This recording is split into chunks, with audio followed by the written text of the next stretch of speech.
Então, continuando nossa aula sobre transporte e uso da água pela planta, como que a planta consegue fazer esse transporte da água, puxar lá debaixo da raiz até as folhas lá em cima? Como que ela consegue essa proeza, digamos assim? Nós vemos um pouquinho nas aulas passadas que é devido à pressão negativa formada pela transpiração. Mas isso não seria possível sem as características peculiares que só a molécula de água possui.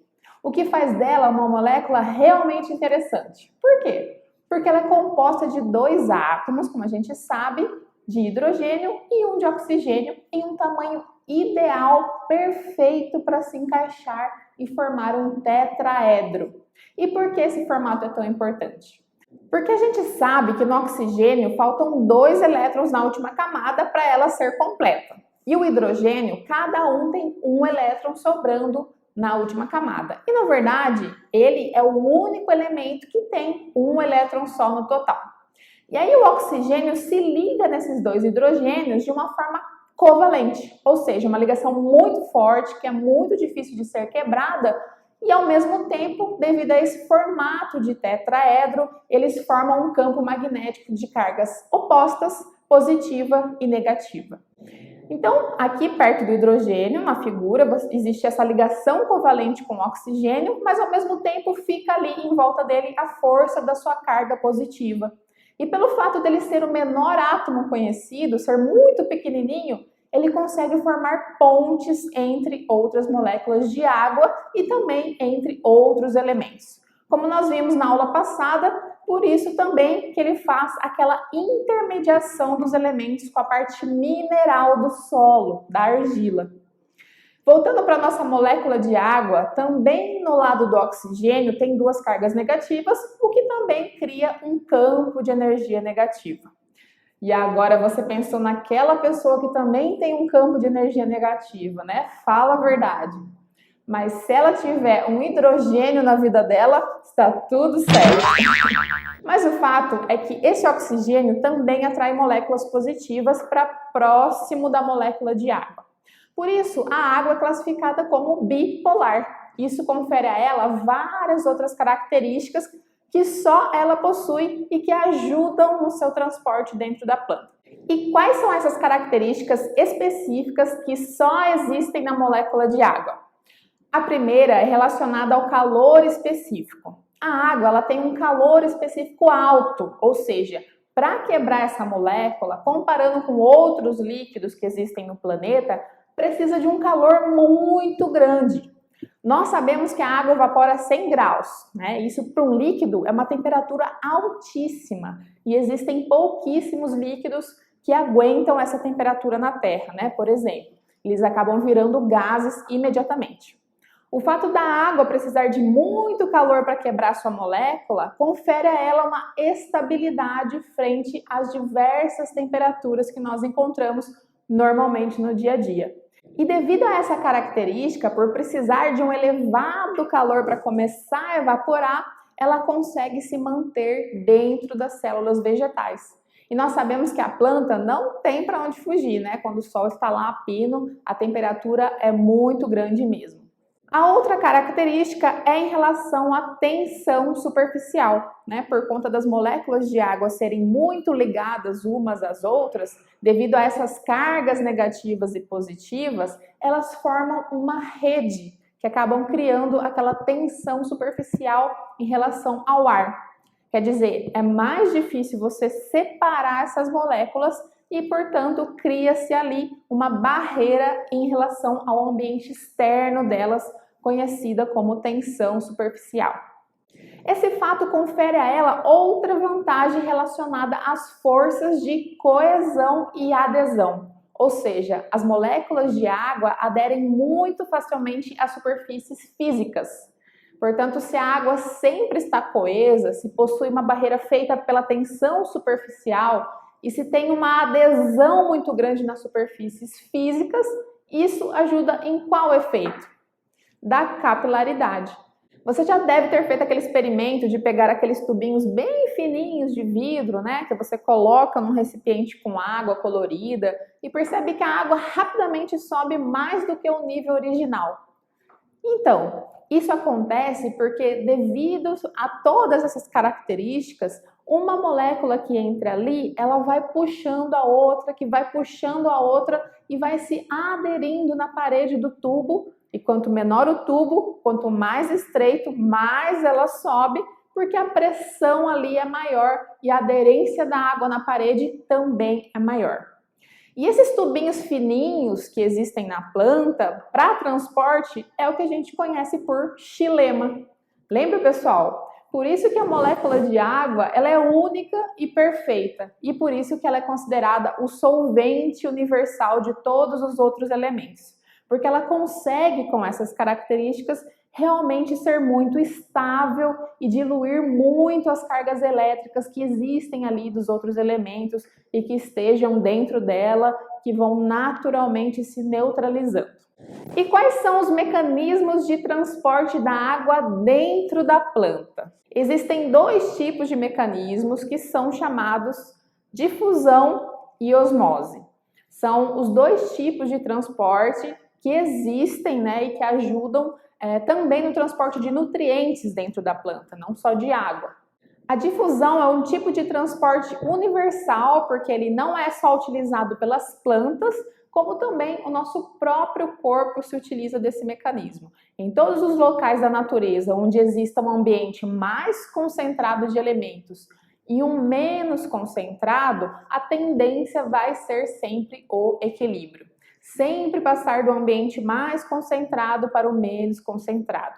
Isso se chama força de difusão. Por exemplo, se você colocar duas substâncias, por exemplo, elementos simples como potássio e cloro, separadamente, a tendência deles é se misturar dentro da solução até chegar num equilíbrio. Então, mesmo que comecem ali separados, eles vão evoluir para homogeneização e para união. Por quê? Porque dentro da água, as moléculas que estão ali presentes, tanto o H2O quanto outras substâncias que estejam ali presentes, elas não estão ali paradas. Elas têm um movimento, elas possuem uma energia ativa se movimentando e quanto maior a temperatura, mais você aumenta o movimento das moléculas, porque além da própria energia, você está injetando ali energia térmica também, certo? Então imagina que você acabou de colocar as moléculas num determinado recipiente. Conforme o tempo vai passando, elas vão pegando mais distância, elas vão se movimentando, pegando distância, elas vão batendo uma nas outras e ocupando os espaços vazios até entrarem num estado que a ciência chama de entropia, ou estado de equilíbrio, onde a movimentação é uniforme, estável e ocupa todo o espaço. Sabendo disso, essa difusão dentro da planta, como é que vai ocorrer?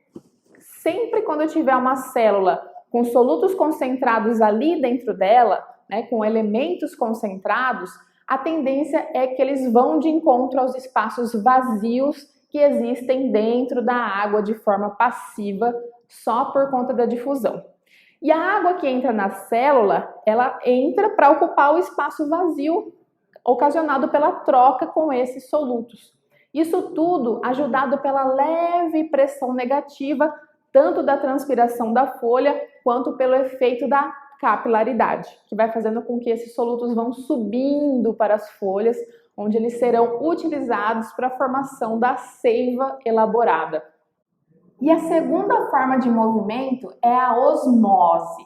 Esse transporte sempre envolve passagem através de uma membrana. Então, quando não se tem nenhuma membrana intermediando ali o processo, é porque não é osmose, é difusão. Se tem uma membrana, aí sim é osmose.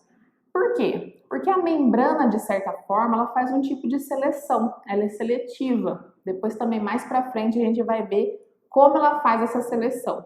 Mas, por exemplo, para falar de um desses modos de seleção, existem poros específicos dentro das membranas que se chamam aquaporinas. Só um exemplo, tá? Esses poros, eles sempre vão deixar a água passar conforme o efeito da difusão. Quanto mais estiverem concentrados elementos dentro da célula, mais água as aquaporinas vão deixar passar.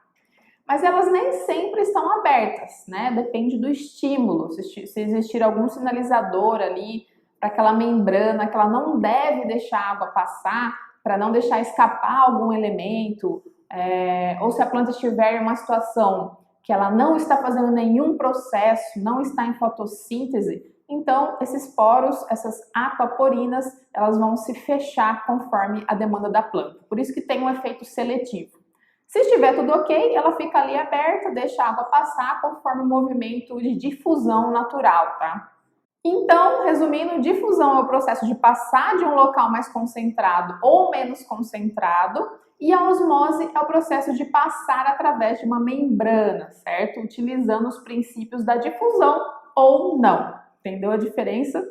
Então, o que acontece, por exemplo, com a célula animal, que não tem parede celular?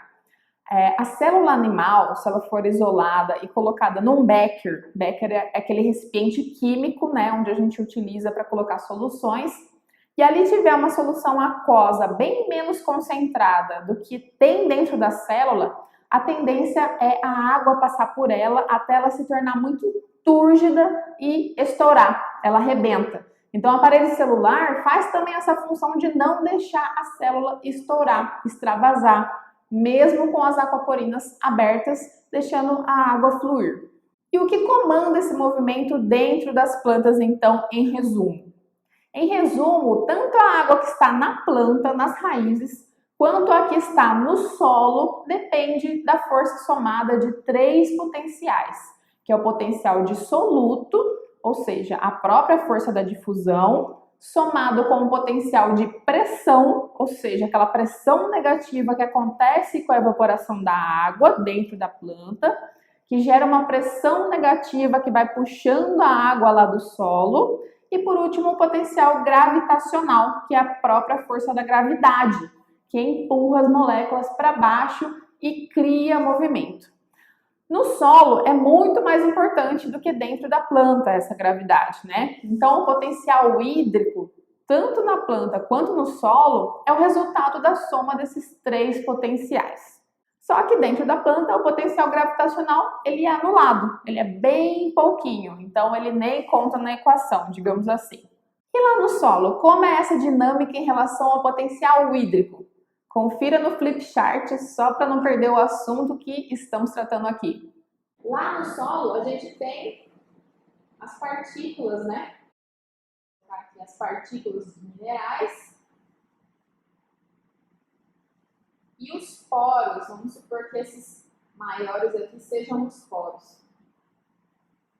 Então, quando o solo está bem úmido, esses poros aqui eles estão cheios, né? Cheios de água. Ou seja, a pressão aqui ela é positiva, porque você não tem pressão. A água está ocupando todos os espaços, né, de ar, então não tem pressão. Conforme a água vai secando, porque a planta vai absorvendo, né, ou a água vai evaporando, vamos supor que aqui tem os poros, né, e aqui as partículas. Essa água ela vai infiltrando cada vez mais para dentro dos poros menores, né, que tem dentro do solo.